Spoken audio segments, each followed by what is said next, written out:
อายุเบื้องนั่นนะเบื้องในไฟนี่นั่นแหละไม้ถือไว้ทางเหนือเนี่ยขอแล้วในการไปกันมาตามถนนทางนี่ก็เลยในช่วงเทศกาลนี้คุณจะมีหมวกกันน็อกบอก สบายดีทุกคนนะตอนนี้เมนสบายอยู่ที่ศูนย์การค้าสวรรค์ไอเทคเด้อเพราะว่าเมื่อนี้เมนจะมาหอบกิจกรรมเนาะเก่าเลยมีสบายจะเอาเครื่องมายายเห็ดกับเฮียนเนาะเผื่อเขาจะได้ยางกระบวนการเมนจะยางเกี่ยวกับการขับขี่ปลอดภัยเนาะเป็นครั้งที่2เพื่อว่าจะเป็นการสั่งขบวนการต้นทำ3 วันประวัติศาสตร์เนาะทุกคนคือมื้อนี้วันที่9เนาะที่เก่ามีสาเมนพวกเขามีการกิจกรรมย่างมีทั้งครูทั้งนักเรียนและก็ภาคส่วนต่างๆของราชการเนาะมาห่วงกระบวนการย่างจากศูนย์การค้าสวรรค์ไอเทคเข้าไปในเมืองแล้วกลับคืนมาเนาะคนเนาะเวลาเขาจะเริ่มตามตลาดเมน5 โมงครึ่ง5 6 โมงเป็นจะเคลื่อนกระบวนการเนาะทุกคนสิเป็นได้ติดตามกันเด้อทุกคน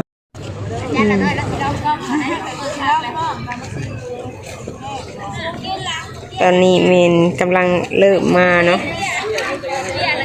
ทยอยเริ่มมาแล้วทุกคน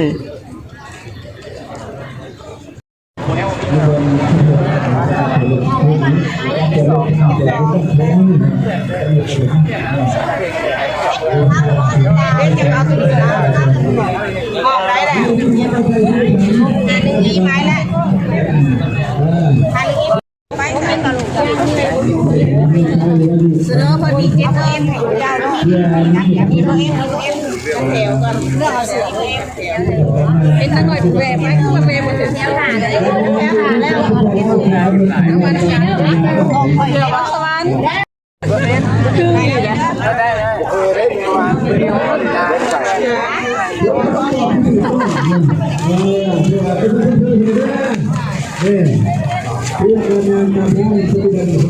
ใช้ไปหนึ่ง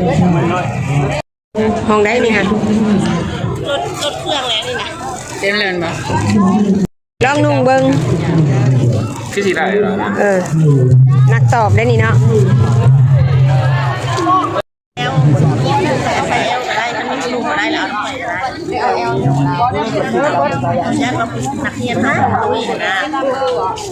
มันก็ร้ายจะใส่รถเบอร์ L ค่ะใส่เบอร์ L อ๋อเบอร์ L แล้วเอาเบอร์ L แล้วค่อยดีเลาะหาผู้หญิงก็เลาะหาผู้หญิงก่อนจะเจ็บบอลนี่ค่ะเขาตอบคำยันมายันมีครูดูอะไรที่นี่ยันเรียนยันมั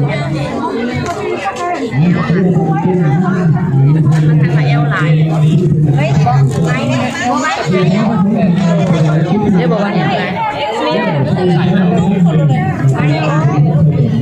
แมวก็ใช่เลย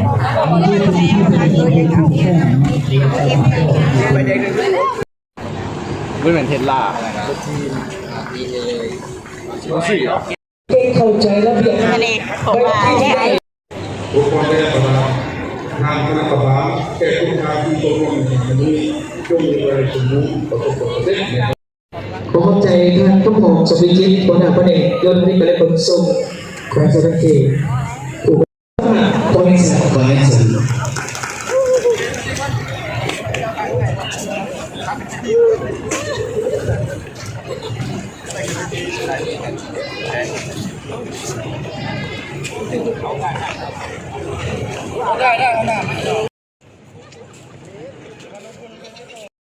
พรรคประชาชนปฏิวัติลาวของหอบ70 ปี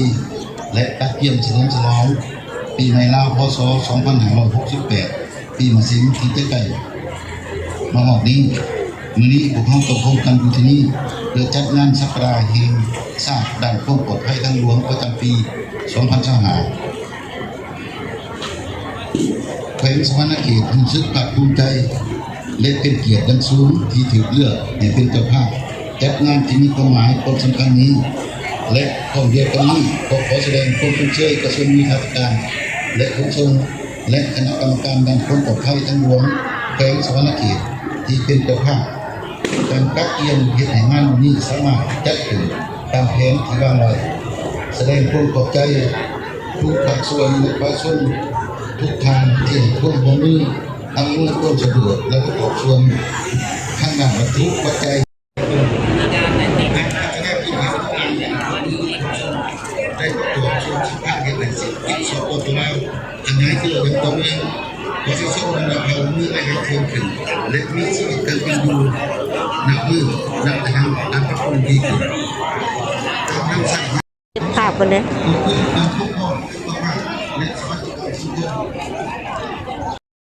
ตอนนี้มันพิธีกำลังแกะเทียมเนาะกะเทียมสิเคลื่อนย้ายแล้วตอนนี้ งานสัปดาห์แห่งชาติด้านความปลอดภัยทางหลวงเนาะ แล้วเป็นเวลาที่ดีจะได้ก่อซื้อทางดุจโจบุญประเสริฐได้ผ่านพ่อแขวงเจ้าแขวงโซนเกตทานปริ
ไปดี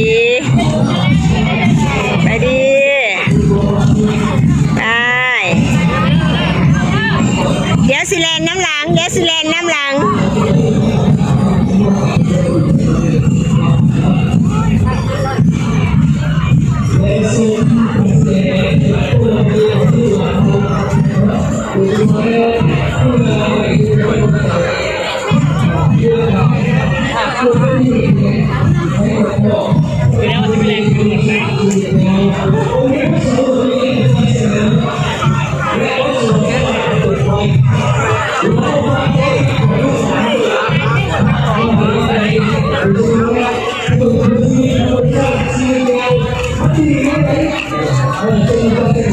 สบายดี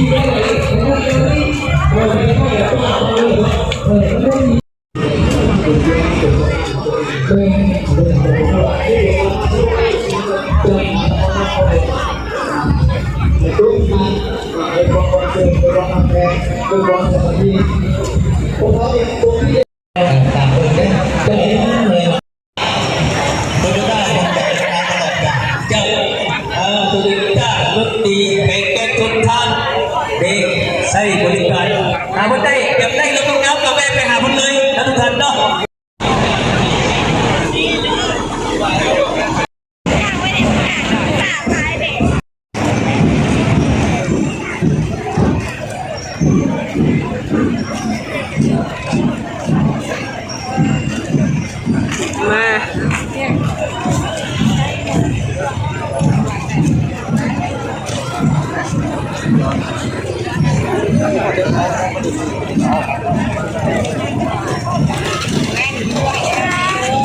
ตำลักเลยโอ้ห่าวหันห่าวหัน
โ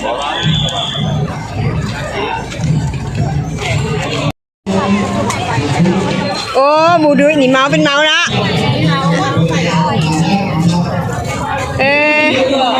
เจ้าอันนั้นเด้อก่อนมีไรอย่าลืมถามเอาบัตรเซินอลิซาเด้อคอยฝากใส่ถุงเราเลยโอเคเนาะทุกคนเนาะสำหรับคลิปนี้เนาะมาหอนี่สบากะ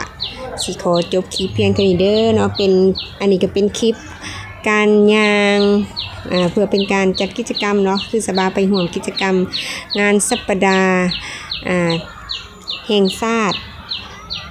ในความปลอดภัยในทางหลวงเนาะทุกคนเนาะเพื่ออัน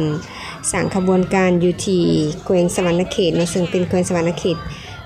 เป็นเจ้าภาพเนาะในการจัดกิจกรรมตัวนี้เนาะโอเคเนาะสำหรับคลิปนี้สบากะสิขอจบเพียงเท่านี้กันเด้อเนาะอันนี้ก็เป็น